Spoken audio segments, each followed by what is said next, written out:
Terima kasih masih di Sindo Malam. Pemirsa, ratusan warga Tuban, Jawa Timur menyerbu pasar sembako murah.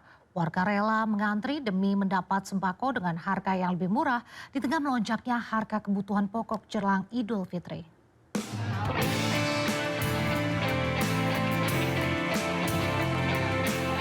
Warga antusias menyerbu pasar sembako murah di kawasan Stasiun Lama, Kelurahan Doromukti, Kabupaten Tuban, Jawa Timur. Masyarakat rela antri demi mendapatkan berbagai kebutuhan pokok dengan harga yang jauh lebih terjangkau dibandingkan di pasar tradisional. Beras premium dijual Rp14.000 per kilogram, lebih murah dari harga pasar Rp16.000 per kilogram. Cabai rawit merah hanya dijual Rp4.000 per ons, bawang merah Rp7.000 per 250 gram, serta telur ayam Rp22.000 per kilogram. Program pasar murah ini digelar sebagai upaya pengendalian inflasi sekaligus menjaga ketahanan pangan masyarakat di Jawa Timur, terutama jelang Lebaran. Dari Tuban, Jawa Timur, Pipi Wibawanto, iNews melaporkan.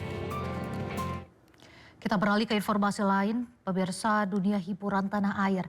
Kehilangan sosok penyanyi Vidi Aldiano yang meninggal dunia usai melawan kanker ginjal. Prosesi pemakaman penyanyi Vidi Aldiano di tempat pemakaman umum Tanah Kusir, Jakarta Selatan diwarnai hujan. Pemakaman Vidi Aldiano berlangsung hikmat diiringi keluarga dan kerabat di pemakaman umum Tanah Kusir, Jakarta Selatan. Sejumlah artis rekan Vidi menghadiri pemakaman untuk menghormati, mulai dari Deddy Corbuzier, Habib Jafar hingga Wali Kota Bandung Muhammad Farhan. Sebelumnya jenazah Vidi disemayamkan di rumah duka memberikan para pelayat doa dan juga penghormatan.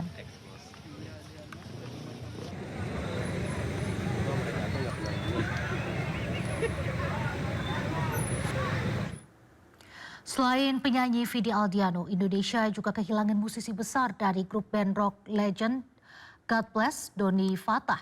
Mendiang Doni Fatah meninggal dunia akibat penyakit autoimun.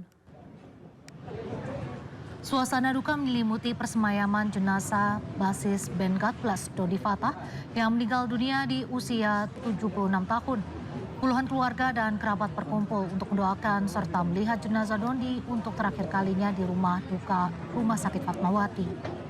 Beberapa musisi seperti vokalis Gigi, Arman Maulana, rocker Niki Astria, dan vokalis God Bless Ahmad Albar tampak datang dan masuk ke ruang persemayaman.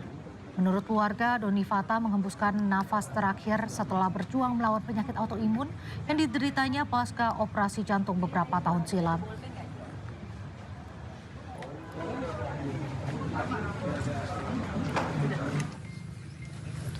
Usai disemayamkan, jenazah Doni Fatah langsung dimakamkan di TPU Kampung Kandang Jagakarsa, Jakarta Selatan. Rekan satu band Doni, Ahmad Albar, senantiasa berada di dekat pusara hingga ikut melakukan tabur bunga di makam Doni. Ahmad Albar yang telah dekat dengan Doni selama 50 tahun terakhir, mengenang sosok mendiang selalu ikut kegiatan God Bless dan menjaga hubungan baik dengan para personil meski kondisi kesehatannya mulai menurun.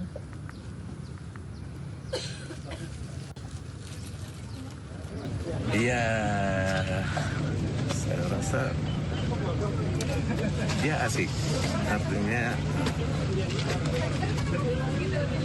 sangat memperhatikan, suka cinta musik juga, dan sejak awal juga dia selalu disiplin dalam tugasnya semua, dan taat agamanya juga, sholatnya selalu tepat ya, nggak boleh dengar azan udah langsung istirahat untuk sholat dulu. Nah itu yang saya kagumi buat dia, dan semangat bermusiknya juga baik sekali. Ya kita merasa kehilangan tentunya semuanya anggota God Bless. Kita kehilangan sebelumnya Yaya Muktio juga. Mudah-mudahan ya mendapat tempat yang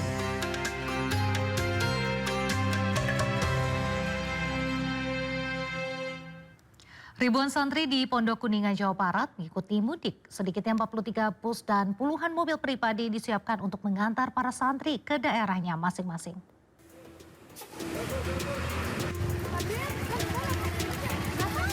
Sedikitnya 43 armada bus dan puluhan mobil pribadi disiapkan pengurus pondok pesantren Husnul Khotimah di Kabupaten Kuningan, Jawa Barat Sabtu malam. Angkutan pulang tersebut akan mengantarkan ribuan santri dan santriwati pulang kampung ke halamannya masing-masing. Agar tidak menumpuk di perjalanan, pelepasan armada bus tersebut dibagi menjadi 5 kloter keberangkatan. Ini dari luar pulau ya. Iya, luar pulau ada hampir seluruh provinsi ada, Nusantara ada, ya. Aceh sampai Papua ada. Selain untuk melepas rindu dengan keluarga, libur panjang kali ini juga untuk menjadi ajang mengamalkan ilmu di masyarakat. Dari Kuningan, Jawa Barat, Mahardika, iNews melaporkan. Pemirsa, di Cimahi, Jawa Barat ada satu bangunan masjid yang unik dan tidak biasa. Masjid ini berbentuk kapal laut yang terinspirasi dari kisah Nabi Nuh alaihissalam dan merupakan wakaf dari keluarga pelaut. Di bulan suci Ramadan, masjid ini menjadi lokasi ngabuburit dan wisata religi.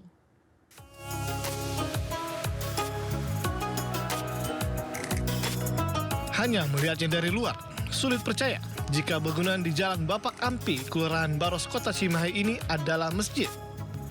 Bentuknya memang berbeda.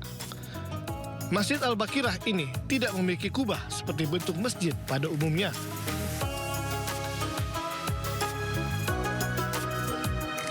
Dari arah depan, bentuk masjid ini seperti kapal laut di dermaga. Ada cerobong dan jangkar yang diikat dengan tali besar. Dan bangunan mirip geladak serta kabin untuk nahkoda dan anak buah kapal. Kesan kapal laut semakin terasa saat masuk. Karena interior masjid ini dibuat layaknya interior kapal laut yang megah. Di tengah mimbar untuk khotbah, terdapat lafaz Allah dengan ornamen kayu yang mirip jangkar.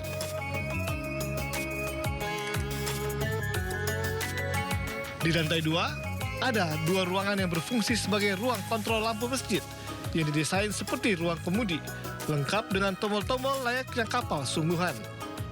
Masjid Al-Bakirah terinspirasi dari kisah Nabi Nuh alaihissalam dan juga merupakan wakaf dari keluarga pelaut. Masjid Perahu ini didirikan oleh almarhum Bapak Budianto, almarhumah, sebagai nahkoda kapalnya. Jadi ingin membangun masjid seperti kapal tersebut. Keunikan masjid ini seperti masjid perahu percis, bentuknya seperti perahu tersebut. Masjid ini ramai dikunjungi, baik di hari biasa maupun pada Ramadan seperti ini. Selain itu, juga menjadi wisata religi, baik bagi warga dalam dan luar kota Cimahi. Ini sangat bagus ya, sangat unik. Ya karena jarang juga masih seperti ini ya, jadi sangat bagus sekali ya, dan tempat ibadah juga luas. Jadi kita itu ibadah itu nyaman. Ya.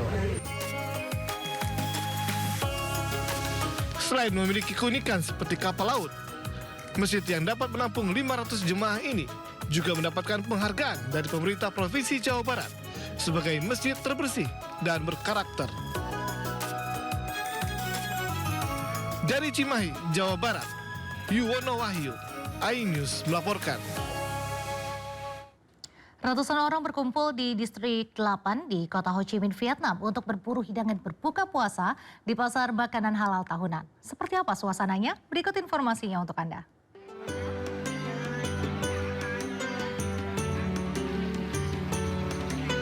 Tidak hanya di Indonesia, di kota Ho Chi Minh, Vietnam, Ramadan juga memiliki makna yang sangat penting.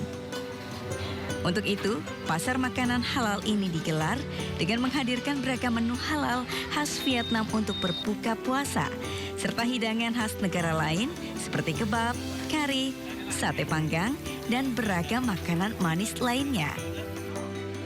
Pasar ini dinamakan Bazar Iftar Jam yang berlangsung dari 17 Februari hingga 19 Maret 2026. Salah seorang pengurus masjid di wilayah Chan Hung mengatakan bahwa komunitas setempat yang mengatur proses memasak hingga menentukan harga makanan agar setiap orang dari berbagai kalangan bisa menikmati hidangan berbuka puasa di pasar ini.